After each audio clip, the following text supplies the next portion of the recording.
ಇವತ್ತು ಏನು 8 ಕುಂಟೆ ನೀವು ಮಾಡ್ಲಿಕ್ಕೆ ಅಂತ ಹೊರಟಿದಿರಲ್ಲ, ಕಾಂಗ್ರೆಸ್ ಸರ್ಕಾರ ಕಾಂಗ್ರೆಸ್ ಭವನ ಕಟ್ಟಲಿಕ್ಕೆ 8 ಕುಂಟೆ ಮಾಡ್ಲಿಕ್ಕೆ ಹೊಂಟಾಗಿದಿರಲ್ಲ.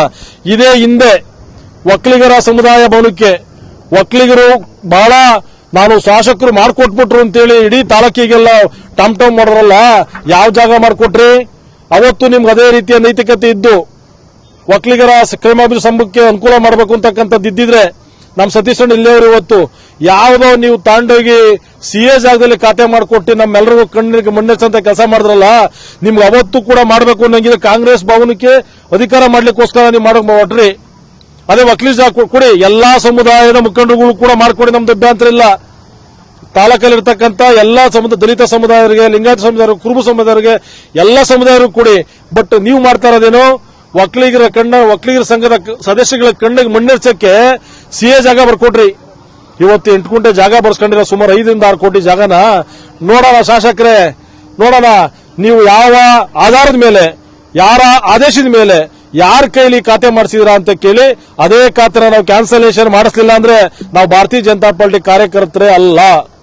ಈ ಖಾತೆನ ಹೋರಾಟನೂ ಮಾಡ್ತೀವಿ, ಎಸಿ ಗಮನಕ್ಕೂ ತರ್ತೀನಿ, ಡಿಸಿ ಗಮನಕ್ಕೂ ತರ್ತೀನಿ, ಕೋರ್ಟ್ಗೂ ಹಾಕಂತ ಕೆಲಸ ಮಾಡ್ತೀವಿ. ಅತಿ ಶೀಘ್ರವಾಗಿ ಎಚ್ಚೆತ್ಕೊಂಡು ಇದನ್ನ ಡಿಲೀಟ್ ಮಾಡಿ ಸಾರ್ವಜನಿಕರ ಸೊತ್ತು, ಸಾರ್ವಜನಿಕ ಬೆಲೆ ಬಾಳ್ತಕ್ಕಂಥ ಸರ್ಕಾರಿ ಜಾಗನ ಸಾರ್ವಜನಿಕರಿಗೆ ಅನುಕೂಲ ಆಗಂತ ಕಟ್ಟಡಗಳು ಯಾವುದೇ ಕಟ್ಲಿ.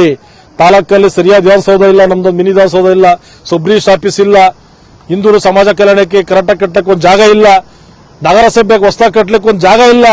ಅದೆಲ್ಲ ಬಿಟ್ಬಿಟ್ಟು ಕಾಂಗ್ರೆಸ್ ಭವನ ಕಟ್ಬಿಡ್ತಾರಂತೆ. ನಮಗೂ ಮಾಡ್ಕೊಡ್ರಿ, ನಾವು ಕಟ್ತೀವಿ.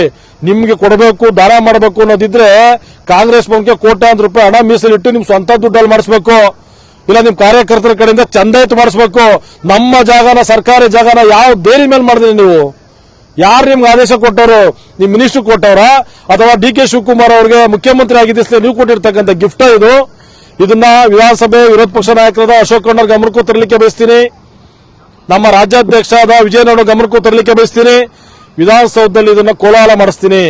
ತಾಲೂಕ್ ಆಫೀಸು, ತಹಸೀಲ್ದಾರ್ ಆಫೀಸು, ಶಾಸಕರ ಭವನ ಆಗೈತೆ ಇವತ್ತು. ಆದ ಕಾರಣ ಅತಿ ಶೀಘ್ರವಾಗಿ ಯಾರ ಅಧಿಕಾರಿಗಳು ಅಪ್ಡೇಟ್ ಕೊಟ್ಟಿದ್ರಿ ಅದನ್ನ ಡಿಲೀಟ್ ಮಾಡಿ ಸರ್ಕಾರಿ ಜಾಗನ ಸರ್ಕಾರಿ ಸಾರ್ವಜನಿಕ ಸೊತ್ತು ಉಳಿಸಬೇಕು ಅಂತಕ್ಕಂಥ ನಮ್ಮ ತಾಲೂಕಿನ ಜನತೆಯಲ್ಲಿ ಮನವಿ ಮಾಡಲಿಕ್ಕೆ ಬಯಸ್ತೀನಿ. ನಮ್ಮ ತಾಲೂಕಿನ ಜನತೆ ಅರ್ಥ ಮಾಡ್ಕೋಬೇಕು. ಕೇವಲ 5 ಕುಂಟೆ ಅನಾಥಾಶ್ರಮ ಕೊಡ್ಲಿಕ್ಕಾಗ್ಲಿರ್ತಕ್ಕಂಥ ಶಾಸಕರು ಕಾಂಗ್ರೆಸ್ ಭವನ ಕೊಟ್ಟವ್ರಂದ್ರೆ ಅವ್ರ ಮನಸ್ಥಿತಿ ಏನು ಅಂತಕ್ಕಂಥ ನೀವೇ ಅರ್ಥ ಮಾಡ್ಕೊಳ್ಳಿ.